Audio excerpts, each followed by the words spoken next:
வாதம், பித்தம், கபம் மூன்று வகை, மூன்று சார்புடைத்ததாக நம்ம உடம்பு இருக்கு. பயம் வந்த உடனே நம்ம டக்குன்னு நினைக்க வேண்டியது இந்த முத்திரை. இந்த முத்திரைக்கு பேரு உத்திரபோதி முத்திரை அப்படின்னு பேர்.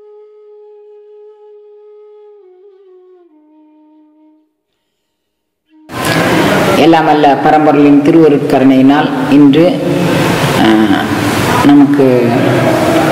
நம்மகிட்ட வரக்கூடிய அன்பர்கள் எல்லாரும் ஒவ்வொரு நாளைக்கு ஒரு முத்திரை பற்றி எனக்கு சொல்லுங்கம்மா, முத்திரை பற்றி சொல்லுங்கம்மான்னு ஒவ்வொரு இதுலையும் பதிவு போட்டுக்கிட்டே இருக்கிறாங்க. நிறைய முத்திரை ஏற்கனவே ஒரு 30 முத்திரை போட்டிருந்தேன், அதை பார்த்துருப்பீங்க அப்படின்னு நம்பினேன். அதில் 8 தான் இருக்குது அப்படிங்கிறாங்க. அதெல்லாம் ஒன்றும் பிரச்சனை இல்லை, அதை தள்ளிடுவோம். இப்போதைக்கு முத்திரை பற்றி அந்த முத்திரை வேணும், இந்த முத்திரை வேணும், இந்த முத்திரை வேணும்னு நான் போட்டுகிட்டே தான் இருக்கிறேன். நீங்கள் சில நேரம் ஒரே முத்திரையை 2 பதிவு 3 பதிவு அப்படி 4-5 பதிவு கூட வந்திருக்கும். ஒன்று புரிந்து கொள்ளுங்கள், நம்ம உடம்பு வாதம், பித்தம், கபம் மூன்று வகை, மூன்று சார்புடைத்ததாக நம்ம உடம்பு இருக்கு. இதில் ஒன்று மிகுந்தாலும் குறைந்தாலும் நோய் செய்யும் அப்படிங்கிறார் வள்ளுவர். இந்த வாதம், பித்தம், கபம் ஒன்றில் ஒன்று குறைந்தாலும் அது நோய் செய்யும், கூடுனாலும் வாதம் கூடுனாலும் நோய் தான், வாதம் குறைஞ்சாலும் நோய் தான், பித்தம் கூடுனாலும் நோய் தான், பித்தம் குறைஞ்சாலும், கபம் கூடுனாலும் நோய் தான். நம்ம எல்லாருக்கும் ஒரே சரீர வாக்கு அல்ல. பித்த சரீர வாக்கு தனியா இருக்கு, வாத சரீர வாக்கு தனியா இருக்கு, கப சரீர வாக்கு. பித்தமும் வாதமும் கலந்த சரீரம் இருக்கு, வாதமும் கபமும் கலந்த சரீரம் இருக்கு, வாத பித்த கபம் மூன்றும் கலந்த சரீரம் இருக்கு. ரேஷியோக்கள் இதுல ஒவ்வொன்றும் வேறுபடுது. நீங்க ஒன்று நல்ல தெளிவு வச்சுக்கோங்க.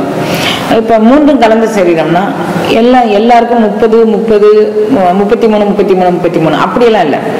கொஞ்சம் வாதம் கூடி கொஞ்சம் வாதம் குறைஞ்சி இப்படி மாதிரி கலந்த சரீர வாக்குகளும் இருக்கு, எல்லாமே சேர்ந்து. அப்ப இந்த ஒவ்வொரு சரீரத்திற்கும் ஆன முத்திரை ஒவ்வொரு முத்திரைகள், அதை நினைவு வச்சுக்கோங்க. அப்போ ஒரே முத்திரை பல நோய்களுக்கான முத்திரை அப்படின்னா, இந்த ஹோமியோபதி மருந்துல கூட ஒரு மருந்து பல நோய்களுக்கான மருந்தாக அமைகின்றது. அப்போ நீங்க அதை தெளிவா வச்சுக்கிட்டீங்கன்னா, ஒரு முத்திரையாமா இந்த முத்திரை, ஏமா அன்னைக்கு அதை சொன்னீங்க, இன்னைக்கு இதுக்கு இது சொல்றீங்க, அன்னைக்கு அதுக்கு அது சொன்னீங்க அப்படின்னு உங்களுக்கு ஒரு சந்தேகம் வரும்ல, அதுக்காண்டி நான் சொல்றேன். ஒரே முத்திரைக்கு பல நோய்களை போக்கக்கூடிய ஒரு பவித்திரமான தன்மை வரும். இப்போ இன்னைக்கு காலையில ஆஞ்சநேயரை பார்த்த உடனே இந்த அம்மா பயந்துட்டேன் அப்படின்னு சொல்லிச்சு. பயப்படுறதுக்கு ஒன்றும் இல்லை. அப்படி மாதிரி ஒரு பயம் வந்தா, ஒரு பயம் வருதுன்னு வச்சுக்கோமே, பயம் வந்த உடனே நம்ம டக்குன்னு நினைக்க வேண்டியது இந்த முத்திரை. இந்த முத்திரைக்கு பேரு உத்திரபோதி முத்திரை அப்படின்னு பேர். பாருங்க இந்த முத்திரை எப்படி இருக்கு பாருங்க. இந்த 3 விரலையும் இணைச்சுக்கிறீங்க, இந்த ஆட்காட்டி விரலை இணைச்சிக்கிறீங்க, இந்த பெருவிரல் கட்டை விரல் 2ஐயும் இணைச்சிக்கிறீங்க. இப்படி இணைச்சிட்டு இதை இந்த பாருங்க, இது இந்த பக்கமா ஒரு வேக்யூம், ஒரு கேப் இருக்கும் இந்த பக்கமா. இதுக்கு பேர் உத்திரபோதி முத்திரை அப்படின்னு பேர். இந்த முத்திரை பயம், நடுக்கம், உடல் நடுக்கம், பிள்ளைங்க ஸ்கூல் போக மாட்டேன்னு அடம் பிடிக்கிற பிள்ளைங்க, இது மாதிரி இருந்துச்சுன்னா, ஐயோ அம்மா அந்த பிள்ளைங்களுக்கு நாங்கள் எப்படி முத்திரை செய்வோம், அவங்க ஸ்கூல் போகும்போது நாங்கள் படபடப்பில் இருக்கணும். காலையில் முதல் நாளே நீங்கள் செய்யுங்க.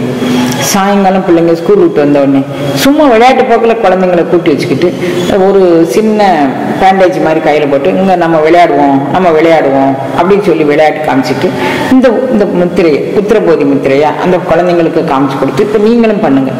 இது ஞானத்திற்கும் இந்த முத்திரை காரணமாக அமையும். உச்சந்தலையில் இருக்கக்கூடிய நாடி நரம்புகளை இயக்குவதற்கும் இந்த முத்திரை ஒரு மிகப்பெரிய முத்திரை. உத்திரபோதி முத்திரை அப்படின்னு இந்த முத்திரைக்கு பேரு. போதினா ஞானம் அப்படின்னு பேரு. அப்போ இந்த உத்திரம்ங்கிறது உச்சந்தலைக்கு இது நம்ம இழுத்துட்டு போகும் அப்படிங்கிறதுனால உத்திரபோதி முத்திரை அப்படின்னு பேருங்க. பாருங்க, இதுதான் உத்திரபோதி முத்திரை அப்படின்னு பேர். இதை காலையில ஒரு 8 நிமிடம், மத்தியானம் 8 நிமிடம், சாயங்காலம் 8 நிமிடம் இது தொடர்ந்து நீங்க செஞ்சு வந்தீங்கன்னா உங்க உடல்ல எந்த பத்தி பயணமா, நோய் வருமா, நோய் வராதா, சாவு வருமா, சாவு வராதா, நம்ம வருமானத்தை கொண்டு இதுல மூலதனம் பண்ணியிருக்கோமே, இதுல வருமானம் வருமா, வருமானம், எந்த பயத்தையும் சந்தேகத்தையும் போக்கக்கூடியது இந்த உத்திரபோதி முத்திரை. அப்புறம் நமக்கு நேர்மறையான சிந்தனைகள், அதாவது இப்படி இது வருமா வராதா அந்த ஐயப்பாடுகள், நான் முயற்சி பண்றேன் எனக்கு வரும், அந்த மாதிரி ஒரு தெளிவான சிந்தனையை தரக்கூடியது இந்த உத்திரபோதி முத்திரை அப்படிங்கக்கூடிய முத்திரை. இந்த முத்திரையை தொடர்ந்து செஞ்சு வந்தா கோடான கோடி அனுபவங்கள் உண்டு. நீங்க நம்ம ஒவ்வொரு உடல்வாகுக்கும் தகுந்த மாதிரி முத்திரைகள் இருக்கு. முத்திரை செய்வதனுடைய ஒரே ஒரு கண்டிஷன் என்ன, முதுகுத்தண்டு எரெக்டா இருக்கணும், வயர் எம்டியா இருக்கணும், அப்புறம் வந்து தலை தொங்கக்கூடாது. அப்புறம் வந்து கை, இப்போ இந்த 2 கைட்டும் இதை செய்கிறதுனால உத்தரபோதி முத்திரைக்கு நீங்கள் இப்படி தான் வச்சுக்க முடியும். தொப்புளுக்கு கீழே வச்சுக்கலாம், வயிற்றுல வச்சுக்கலாம், அது மாதிரி. மற்றபடி தனித்தனி கையால் நம்ம செய்ய வரும்போது தொடைக்கு உள்பகுதிக்குள்ளே அந்த முத்திரை இருக்கிற மாதிரி நீங்கள் வச்சுக்கோங்க. தொடைக்கு வெளியே நீட்டினீங்கன்னா தோல் வந்து சுருங்கிக்கும். இதுதான் கண்டிஷன், வேற பெரிய கண்டிஷன்லாம் ஒன்றும் கிடையாது. நீங்கள் இதை பெற்று ஆயுளோடு இந்த முத்திரையை செய்து பயம் நீங்கி கவலை நீங்கி நீங்கள் என்றைக்கும் இன்பமாக இருக்கலாம் அப்படிங்கிறதோடு இந்த பதிவை நம்ம நிறைவு செய்யலாம்.